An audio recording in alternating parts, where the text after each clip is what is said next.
বাংলাদেশের রাজনীতিতে নতুন এক চমক।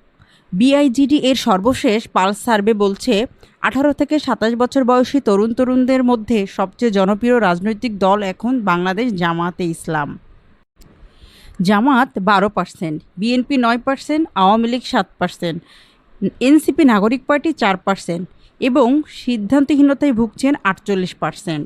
এই ফলাফল অনেকের জন্য অপ্রত্যাশিত, কারণ জামাতের রাজনৈতিক কর্মকাণ্ড গত এক দশকে অনেকটাই সীমিত ছিল। তাহলে তরুণরা কেন জামাতকে পছন্দ করছে?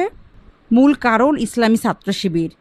জুলাই গণঅভ্যুত্থানের পর শিবির সাংস্কৃতিক অনুষ্ঠান, মেডিকেল ক্যাম্প, সামাজিক কার্যক্রমের মাধ্যমে তরুণদের মন জয় করেছে। ছাত্রদল, ছাত্রলীগ যখন দখল, চাঁদাবাজিতে ব্যস্ত, তখন শিবির মাঠে কাজ করছে। দুইজন তরুণী বলছেন কেন তারা জামাতকে পছন্দ করেন।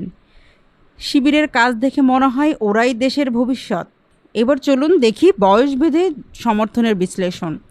২৮ থেকে ৩৫ বছর বয়সীদের মধ্যে বিএনপি এবং জামাত সমানভাবে জনপ্রিয় এবং তার পার্সেন্টেজ ১১% করে। এই বয়সীরা স্থিতিশীলতা, কর্মসংস্থান এবং শান্তিপূর্ণ পরিবেশ চায়। জামায়াতের যুব বিভাগ এবং সাবেক শিবির নেতাদের ভূমিকা এখানে গুরুত্বপূর্ণ। শিক্ষাগত যোগ্যতা অনুযায়ী ভোট। গ্র্যাজুয়েটদের মধ্যে জামাত ও বিএনপি সমানভাবে জনপ্রিয় 10% করে। তবে কম শিক্ষিত বা শ্রমজীবী মানুষদের মধ্যে বিএনপি কিছুটা এগিয়ে। জামায়াতের জন্য এটি একটি চ্যালেঞ্জ, তাদের মাঠে আরও কাজ করতে হবে। জাতীয় নির্বাচনের সম্ভাব্য ভোট। আগামী জাতীয় নির্বাচন ভোট দিতে চান বিএনপি 12%, জামাতকে 10%, আওয়ামী লীগ 7.4%, নাগরিক পার্টি 2.8% এবং অন্যান্য ইসলামী দল চরমোনাই 2.6%। জামাত চরমোনাই জোট হলে তাদের সম্মিলিত ভোট 13%, বিএনপির চেয়েও বেশি। জরিপের বিশ্বাসযোগ্যতা হলো, এই জরিপ করেছে বিআইজিডি ব্রাকের একটি গবেষণা প্রতিষ্ঠান। ব্রাক জামাতপন্থী নয়, বরং জামাত শিবির বিরোধী।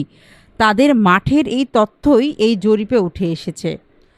তরুণদের এই রাজনৈতিক ঝোঁক বাংলাদেশের ভবিষ্যৎ রাজনীতিতে বড় পরিবর্তন আনতে পারে। আপনার মতামত কি? কমেন্টে জানান, ভিডিওটি শেয়ার করুন আর সাবস্ক্রাইব করতে ভুলবেন না। ধন্যবাদ।